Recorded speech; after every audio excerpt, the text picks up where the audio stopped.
Hey, assalamu alaikum. This is Sajjad Khan Shubho and you are watching Classyart Institute. আজকের টিউটোরিয়ালটা একটু special হতে যাচ্ছে বিগিনারদের জন্য, কারণ বিগিনিং পয়েন্টে অনেক সময় আমরা এক ধরনের সমস্যা ফেস করে থাকি। সেটা হচ্ছে ক্লায়েন্ট কখনো কখনো আমাদেরকে জেপিইজি অথবা জেপিজি ফাইল দিয়ে থাকে যেখানে ব্যাকগ্রাউন্ড সহ থাকে, কিন্তু সেই ফাইলের ডিজাইনটাকে আমাদের কোনো একটা জায়গায় প্লেস করার জন্য ব্যাকগ্রাউন্ডটা রিমুভ করা জরুরি হয়ে থাকে। সো আজকের টিউটোরিয়ালে আমি আপনাদেরকে শেখাবো যে কিভাবে জেপিইজি অথবা জেপিজি ফাইল থেকে একটি ব্যাকগ্রাউন্ড রিমুভ করে কিভাবে ট্রান্সপারেন্ট ব্যাকগ্রাউন্ড তৈরি করবেন। সো কথা না বাড়িয়ে চলুন শুরু করা যাক।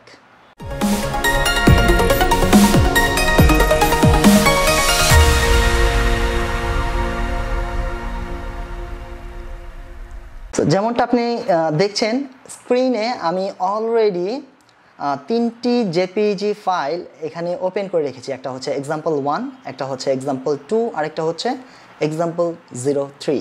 ওকে, সো এই তিনটে এক্সাম্পলের মধ্যে পার্থক্য হচ্ছে এটা একটু সলিড, এটা হচ্ছে তার চাইতে একটু কমপ্লেক্স, আর এটা হচ্ছে আরও বেশি কমপ্লেক্স। ওকে, সো এই ধরনের ফাইল থেকে কিভাবে আপনি ব্যাকগ্রাউন্ডটাকে রিমুভ করবেন, তো আমি আজকে তিনটা ওয়ে আপনাদেরকে দেখাবো। সো ফার্স্ট অফ অল আমরা যদি চলে যাই example01 এখানে, সো এখান থেকে আমরা চলে যাব হচ্ছে সিলেক্ট থেকে হচ্ছে কালার রেঞ্জ। ওকে, সো কালার রেঞ্জ থেকে আমরা এখান থেকে সিলেক্ট অপশন থেকে সিলেক্ট করে দিব শ্যাডো, অ্যান্ড প্রিভিউ মোড থেকে আমরা সিলেক্ট করে দিই গ্রে স্কেল। ওকে, সো আমরা জাস্ট এই ব্যাকগ্রাউন্ডের এখানে ক্লিক করব। ক্লিক করলে এখন ব্যাকগ্রাউন্ডে যেহেতু আমরা ক্লিক করেছি, ব্যাকগ্রাউন্ডে যেই কালার টোনটা ও পেয়েছে সেই কালার টোনের অনুযায়ী সিলেকশন কিন্তু ও নিয়ে নিয়েছে। ওকে, সো এখান থেকে আমরা একটু জুম করে প্রিভিউটা দেখে নিব। যেমনটা আমরা এখানে দেখছি যে এই জায়গায় একটু জিগজ্যাগের পরিমাণটা বেশি। সো আমরা এখানে একটু রেঞ্জটাকে একটু আপস ডাউন করে দেখব, আর হচ্ছে ফাজিনেসটাকে আমরা বাড়িয়ে দেব লাইক 100। ফাইন।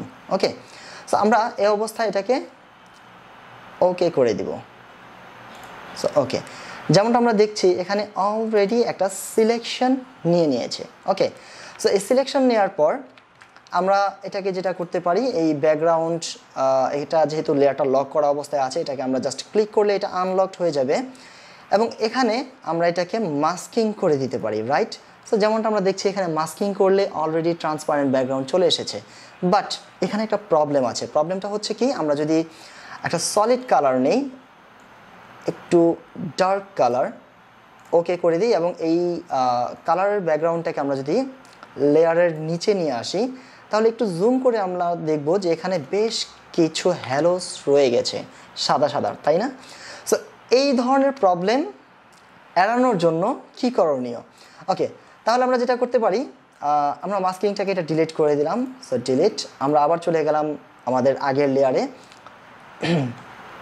চলে যাব হচ্ছে সিলেক্ট কালার রেঞ্জ, এবং জাস্ট একইভাবে আমরা ক্লিক করে দেব ব্যাকগ্রাউন্ডে যেমনটা ছিল আমাদের। এখানে আমরা গ্রে স্কেল, এখান থেকে হচ্ছে শ্যাডো, এগুলো সিলেক্ট করে দিব, ফাজনেস বাড়িয়ে দিব, রেঞ্জ আপস অ্যান্ড ডাউন করে নিব, সব কিছু ফাইন করে দেওয়ার পর আমরা এখানে জাস্ট করে দিব ওকে। সো যেমনটা আমরা দেখছি এখানে অলরেডি আগের মতোই সিলেকশন নিয়ে নিয়েছে। আমরা এখানে মাস্কিংয়ের পরিবর্তে আমরা এখান থেকে অ্যাডজাস্টমেন্ট লেয়ার, এখান থেকে দিব হচ্ছে সলিড কালার। সো এখান থেকে যে কোনো একটি কালার আপনি পিক করে দেবেন, যে কালারটা আপনার পছন্দের।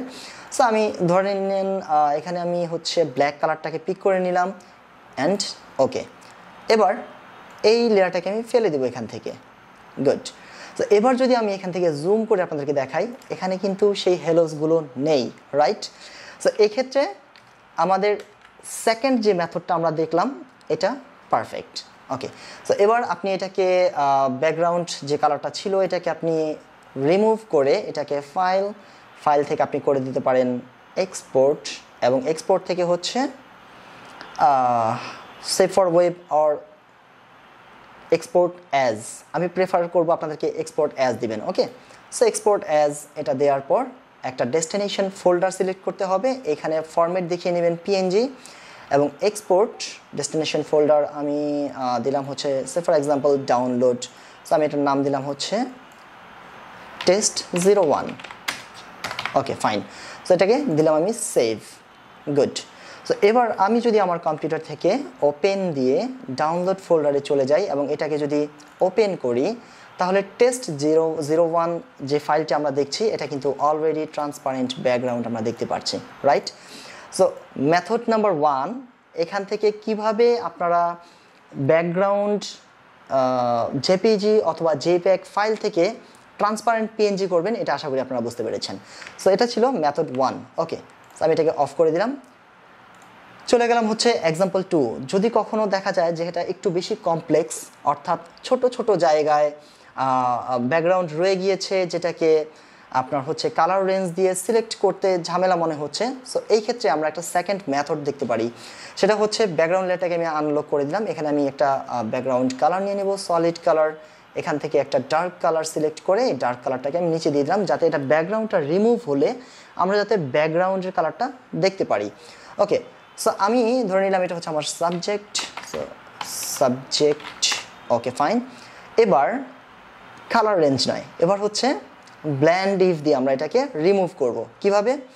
জাস্ট আমাদের যে সাবজেক্ট লেয়ারটা আছে এখানে রাইট মাউস ডান দিকের যে জায়গাটা আছে এখানে আপনি ডাবল ক্লিক করবেন, জাস্ট ডাবল ক্লিক। ওকে, সো আমরা যেমনটা দেখবো এখানে লেয়ার স্টাইলের একটা ডায়লগ বক্স ওপেন হয়েছে। আমরা একটু জুম করে এটাকে আরও জুম করে কাছ থেকে দেখার চেষ্টা করব। ফাইন।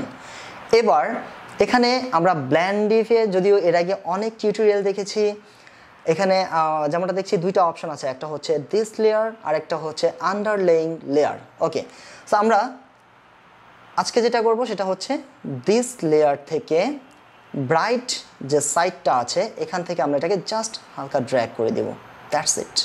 ওকে, সো এভাবে ড্র্যাগ করলে আমরা যেমনটা দেখছি এখান থেকে টোটাল হোয়াইট পিক্সেল যতগুলো ছিল সবগুলো আস্তে আস্তে রিমুভ হয়ে গেছে। বাট যেমনটা আমরা দেখছি এখানে এখনও পর্যন্ত বেশ কিছু হোয়াইট হ্যালোস এখানে রয়ে গেছে। এটার ক্ষেত্রে আমরা আর একটু ড্র্যাগ করব, আর একটু ড্র্যাগ, দ্যাটস ইট। এই পর্যন্ত ঠিক আছে। এবার এখানে রেখে আমরা কিবোর্ড থেকে প্রেস করব হচ্ছে অল্ট, আর ম্যাকবুক যারা ইউজ করেন তাদের জন্য হচ্ছে অপশন। Okay, that's it. আমরা এটাকে স্প্লিট করে দিয়ে এখান থেকে ড্র্যাগ করব, অর্থাৎ ট্রানজিশনটা যাতে ভালো থাকে, স্মুথ হয়। এবার আমরা এটাকে আর একটু ড্র্যাগ করে দিব, দ্যাটস ইট। সো ওকে করে দিলাম। যেমনটা আমরা দেখছি এখানে অলরেডি এটা ট্রান্সপারেন্ট হয়ে গেছে। সো আপনি কালারটাকে চেঞ্জ করে দেখতে পারেন, এখানে অলরেডি এটা ট্রান্সপারেন্ট হয়ে গেছে। সেম একই প্রসেসে আপনি ব্যাকগ্রাউন্ডটাকে ফেলে দিয়ে এটাকে ফাইল থেকে এক্সপোর্ট করে এটাকে পিএনজিতে সেভ দিয়ে আপনি এটাকে transparent background PNG file save করে নিতে পারেন। ওকে, সো এরপর হচ্ছে আমাদের এক্সাম্পল 3, যেখানে আমরা দেখছি বেশ কিছু কমপ্লেক্স ডিজাইন এখানে আছে। এক্ষেত্রে যে মেথডটা আমি আপনাদেরকে দেখাবো সেটা হচ্ছে ম্যাজিক ওয়ান টুল। ওকে, সো এখানে আমি এটাকে আনলক করে দিলাম। সেম একইভাবে আমি একটা সলিড কালার পিক করে নিলাম, একটু ডার্ক কালার, দ্যাটস ইট। এটাকে আমি একটু নিচে ড্র্যাগ করে দিলাম ব্যাকগ্রাউন্ডে। এবার এখানে থাকা অবস্থা আমরা একটু জুম করে দেখব, যেমনটা আমরা দেখছি যে এটার টোটাল ব্যাকগ্রাউন্ডটাই যেহেতু হোয়াইট, সো একটা কালারে যদি আমরা ম্যাজিক ওয়ান টুল দিয়ে ক্লিক করি তাহলে টোটাল হোয়াইটটাকে কিন্তু সিলেক্ট করে নেবে। বাট এখানে যদি আমরা ব্ল্যান্ড ইফের অপশন থেকে দিস লেয়ারে অপশন থেকে যদি আমরা এটাকে রিমুভ করতাম তাহলে কি হতো? তাহলে কিন্তু এটা সমস্যা তৈরি করতো। যেমন আমরা ডাবল ক্লিক করলাম এবং এখান থেকে আমরা দিস লেয়ার থেকে হোয়াইট পার্টটাকে আমরা ড্র্যাগ করি।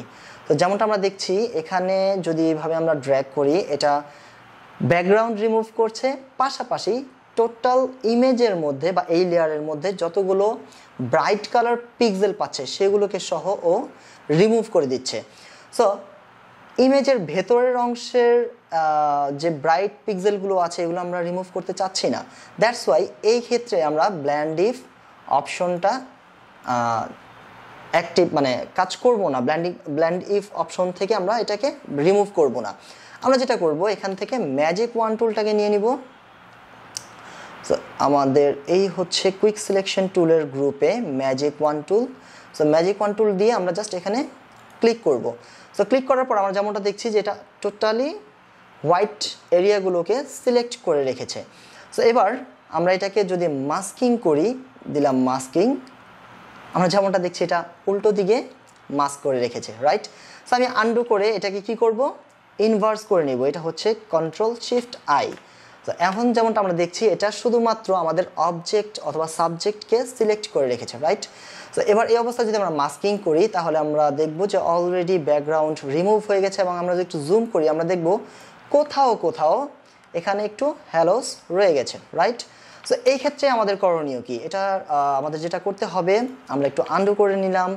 এই যে সিলেকশনটা আমরা নিয়েছি, এই সিলেকশনটা 1 অথবা 2 পিক্সেল পরিমাণ ভেতর থেকে যদি সিলেক্ট হতো, তারপর যদি এটা রিমুভ হতো, তাহলে আমাদের আর এই বাড়তি অংশগুলো দেখা যেত না, রাইট?